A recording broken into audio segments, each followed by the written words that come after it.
está aqui com a gente meu querido amigo, Dr. José Otávio Crespo. Seja muito bem-vindo, Dr. José Otávio. Obrigado. Boa tarde. Boa tarde, obrigado, Cláudio. Tudo bem? Tudo tranquilo. Já temos aqui no nosso telão, a gente vai colocar aqui perguntas dos nossos telespectadores. Dr. José Otávio Crespo é um dos quadros mais aguardados da semana. A gente começa com o Emerson Silva de Viamão, aqui na região metropolitana. Trabalhei como atendente de alarme por 5 anos até 2025. Usava a moto da empresa para atender as ocorrências.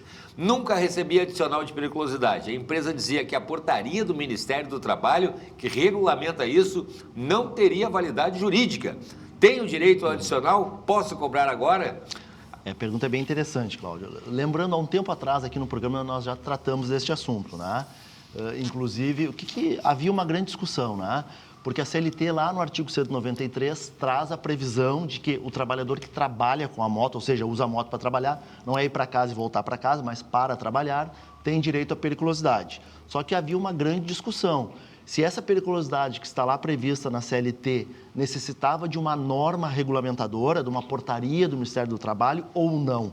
Durante anos ficou se discutindo isso. Então, muitas empresas não pagavam a periculosidade com essa alegação. Entendi. E, efetivamente, muitos trabalhadores perderam este processo com essa alegação, porque alguns juízes acolhiam essa alegação. Mas, este ano, o Tribunal Superior do Trabalho, com os precedentes, instituiu um precedente que dissipou essa dúvida. O trabalhador que trabalha com moto tem direito à periculosidade porque a norma da CLT ela é auto-aplicável, não necessita de nenhuma regulamentação. Então, entendi. sim, esse trabalhador deve procurar um advogado porque ele vai ter direito a buscar essa periculosidade que ele deixou de receber, porque a CLT é norma auto-aplicável, não dependia para ele ter direito de qualquer portaria do Ministério do Trabalho. Perfeito. Ele fala que ele trabalha de atendente de alarme, né? Sim, independente, se for outra coisa que ele qualquer trabalho que exigir que ele use a moto para se deslocar, vou num cliente, vou fazer visitação, como ele atende alarmes, usou a moto para o trabalho, ele tem direito à periculosidade. O que ele não teria se ele usasse a moto por ir para casa e voltar para casa por uma vontade dele? Neste caso, ele não tem. Agora, se ele usa a moto para o trabalho, independente de qual for a função, atendente de telealarme, vendedor, fazer visitação, trabalhou com a moto, tem direito à periculosidade. Perfeito. Vamos à nossa próxima pergunta. Thalita Santos de Alvorada. Meu marido foi agredido por um colega no trabalho e fraturou a clavícula. Está afastado há 90 dias. A empresa se recusou a emitir a CAT. Isso é considerado acidente de trabalho? Quais são os direitos dele e o que fazer diante da recusa da empresa em emitir a CAT? Vamos começar explicando para o pessoal de casa o que é a CAT. A pergunta tem várias questões, né? Bom, vamos lá. A CAT é a comunicação do acidente de trabalho. Um trabalhador sofreu um acidente do trabalho, né? Ou um acidente de trabalho, um acidente de trabalho de trajeto. A empresa é obrigada a fazer essa comunicação aos órgãos reguladores. Olha, sofreu um acidente, vai estar... A CAT, ela descreve o acidente de trabalho, o horário que foi, quando foi, a forma que foi, se há incapacitação ou não. Então, a empresa, neste caso, é obrigada a emitir a CAT.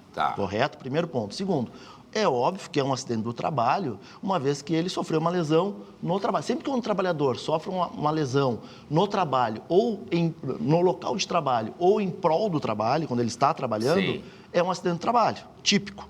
E depois nós vamos ter a figura do acidente de trabalho de trajeto, que é quando o trabalhador está indo para o trabalho ou voltando do trabalho e sofre um acidente de trabalho, que é um acidente de trabalho de trajeto. Mas neste caso aqui é um acidente de trabalho típico, né, onde ele diz que sofreu uma agressão de um colega de trabalho. Isso. Aí, neste caso, nós temos o quê? A figura da responsabilidade objetiva. O que significa isso? Ele pode procurar um advogado, entrar com um processo pedindo uma indenização da empresa. Por quê? E a empresa que vai ter que provar que ela não é responsável, ou por uma culpa concorrente, ou uma culpa exclusiva, né? E sempre lembrando, quando um trabalhador sofre, eu gosto sempre de frisar isso, sofre um acidente de trabalho, nasce para ele a possibilidade de vários direitos. Quais direitos? Um dano moral, um lucro cessante, um pensionamento, um dano existencial. São direitos que nascem para esse trabalhador decorrentes do acidente de trabalho. Então, no caso aqui, ele pode entrar na justiça e, dependendo do grau da lesão e efetivamente o que aconteceu, ele vai ter uma série de indenizações para receber. E o que fazer diante da empresa da recusa, né, da empresa em emitir? Certo. A CAT, ela não, vamos supor, juridicamente, a CAT não traz prejuízos para ele. né? Mas ele pode buscar o sindicato dele para emissão, no próprio pronto-socorro onde ele atende, ele pode buscar a emissão da CAT, né? A CAT é um documento formal, mas ela não dá direito nem tira direito. Então, se ele não tiver a CAT, para um processo judicial, não vai ter grandes efeitos, né? A CAT torna incontroverso o acidente do trabalho. Né? Nós temos a CAT, ou seja, a empresa admite que houve aquele acidente do trabalho. Né? Sem a CAT, o trabalhador vai ter que provar que houve o acidente do trabalho. Vamos à próxima pergunta, por favor, aqui no nosso telão. O que a gente tem aí?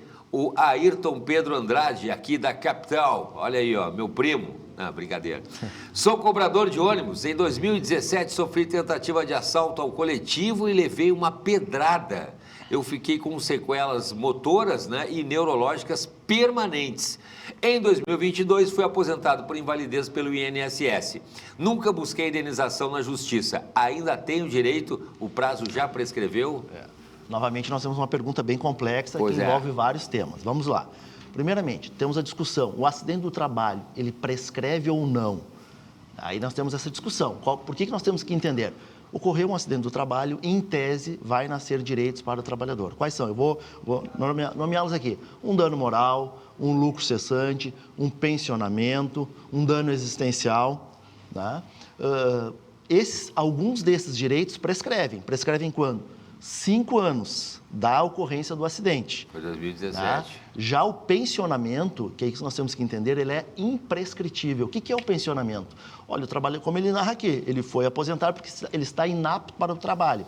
Então, ele deixou de receber o salário dele, do empregador dele, ou seja... Não consegue mais trabalhar. Não consegue mais trabalhar. Independente dele receber do INSS, que é uma verba de outra natureza. Né? Então, ele tem direito aos alimentos. Esses alimentos, ele pode ter sofrido um acidente há 10 anos, 12 anos. Se ele ingressar na justiça buscando o pensionamento, que são os alimentos, esta verba é imprescritível, não há prazo. A qualquer momento, ele pode buscar essa verba que é imprescritível, que é diferente do dano moral, que é diferente do lucro cessante, que é diferente do pensionamento, que prescreve.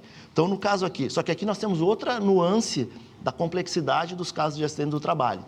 Quando nasce, quando começa a correr a prescrição? É da data do acidente? Não, não é da data do acidente. É quando o trabalhador tem ciência da consolidação das lesões. Aí nós temos várias interpretações. Interessante. A primeira interpretação, quando foi concedida a aposentadoria por invalidez. Né? Normalmente a justiça entende, não é a data do acidente. Ali, em 2022, quando ele narra, foi quando ele tomou ciência da gravidade do acidente na vida dele. Ou seja, eu estou inválido definitivamente para o trabalho. Então, neste caso aqui, não teria nenhuma prescrição. Sim. Né? Com base aqui. Nós podemos dizer, quando tem um exame médico conclusivo... Pois é. Por isso que eu digo, o acidente de trabalho é sempre uma questão tormentosa de ser decidida, né? Então, o que eu posso recomendar? Ele deve procurar um profissional, procurar um advogado, especialista em direito do trabalho, que vai poder melhor orientá-lo. Mas nesta narrativa aqui, não há prescrição, ou seja, ele não perdeu nenhum prazo, porque a aposentadoria foi concedida em 2022, e ele pode entrar na justiça buscar uma indenização, porque ele narra uma pedrada e sequelas, ou seja, um acidente gravíssimo. Pois né? E aí tem aquela série de indenizações que ele tem para receber. Porque pode acontecer com o tempo também, depois do acidente. Sim, se agravando, com certeza. Se agravando. Por isso que é a questão da prescrição, ou seja, sofreu um acidente, muito bem, mas aquela perspectiva de melhora, e foi se agravando. E aí, tanto que veio a aposentadoria só em 2022. Perfeito. O que a gente tem mais aí para a gente, para o doutor Zé Otávio responder? A Luzia Mendes de Esteio, aqui na região metropolitana. As empresas podem contratar qualquer profissional como PJ para fugir da CLT? Essa é uma polêmica também, doutor. Olha, se depender do Supremo Tribunal Federal, sim. Agora não tem problema. Pode ser. Quais são os critérios que diferenciam aí uma contratação PJ, né, legítima de uma fraude trabalhista? Polêmica essa aí? Esse é um dos maiores problemas que nós enfrentamos hoje, né? Porque, na verdade, o Supremo Tribunal Federal não tem hoje lá nenhum ministro que tenha vindo do direito do trabalho, né? E nós temos que ser realistas. Eles não conhecem direito do trabalho. Eles confundem terceirização com pejotização, ou seja, é uma grande salada de frutas. Né? Na verdade, o empregado ele mantém os seus requisitos. Né? Quais são os requisitos? Pessoalidade. Pessoalidade, subordinação, onerosidade. Nós sabemos quais são os requisitos, né? E é um empregado, ou seja, ele vai ter horário para sair, ele vai ter horário para chegar, ele vai ter um salário fixo. Não adianta, eu sempre digo, eu vou te contratar, mas tu vai criar a tua MEI ali, Isso. tu vai ter o horário para chegar, vai ter o cartão ponto, ou seja... Das 8 às 6, é uma fraude trabalhista. Uma hora de almoço. Óbvio, mas é uma fraude trabalhista e hoje, infelizmente, essa fraude trabalhista está sendo sustentada pelo Supremo Tribunal Federal. Eles estavam decidindo e agora estão dizendo hoje o que acontece? Se eu te contratar como um MEI, para ser meu empregado, e nós formalizarmos um contrato, né, o teu processo, se tu entrar na justiça, depois está suspenso por determinação do Supremo Tribunal Federal. Ou seja, o Supremo vai decidir lá no futuro o que vai acontecer contigo. Aí tu pode estar te questionando assim, mas José Otávio, mas se eu assinei um contrato, eu aceitei. Mas eu te pergunto, nós podemos fraudar a lei? Eu e tu, nós temos essa disponibilidade? Sim, boa. Dizendo, olha, existe lá os critérios previstos na pessoalidade, lá na CLT. Eu e tu, nós podemos resolver que aquilo para nós é irrelevante? Entre nós? É óbvio que não. Nós temos que seguir a lei. Então, nós dois, ou qualquer indivíduo, não tem a liberdade de desfigurar os requisitos previstos, os requisitos legais que estão na CLT. Porque isso é interessante, o pessoal fala isso, não, mas ele aceitou. Assinou, exatamente. Assinou. Mas não, e outra, aí vamos voltar também. Vamos supor eu dono de uma empresa, tu como meu empregado. Na grande maioria, não estou falando nas exceções. Tu tem condições de debater comigo, tu está precisando de salário para trabalhar. Eu vou dizer, Cláudio, eu até te contrato, mas sem carteira, tu vai assinar um contratinho comigo aqui de PJ. Tu está precisando, essa é a realidade. Não vou discutir. Que poder que tu tem de negociação? Não vou, vou pegar. É óbvio, então não existe. E outra, que a gente tem que parar de romantizar, né? Nós temos que falar de modernizações das relações de trabalho. Mas é perder direitos. Mas não é, isso é querer tapar o sol com a peneira. É completo retrocesso. Né? A maioria das pessoas são hipossuficientes. O que significa isso? Não tem nenhum poder de negociação. São pessoas que necessitam do salário para viver, para sobreviver. Né, das coisas mais básicas, ganha um salário mínimo. Que tipo de negociação tu pode ter com a empresa? Nenhum, né, Cláudio? Então não existe isso. Desigual. Na verdade, existem as diferenciações, mas infelizmente, neste momento, nós vemos um grande problema que o Supremo Tribunal Federal vem intervindo, né, em relações de trabalho, e hoje é um grande problema. Hoje não tem hoje os processos que se discutem, relação de emprego e pejotização, com o contrato formalizado, estão suspensos por determinação do Supremo Tribunal Federal. Os demais continuam sendo julgados e a Justiça tem reconhecido os requisitos na CLT. Muito bem, temos mais perguntas? Temos mais uma pergunta aí? Temos, da Márcia Fischer, de Ijuí.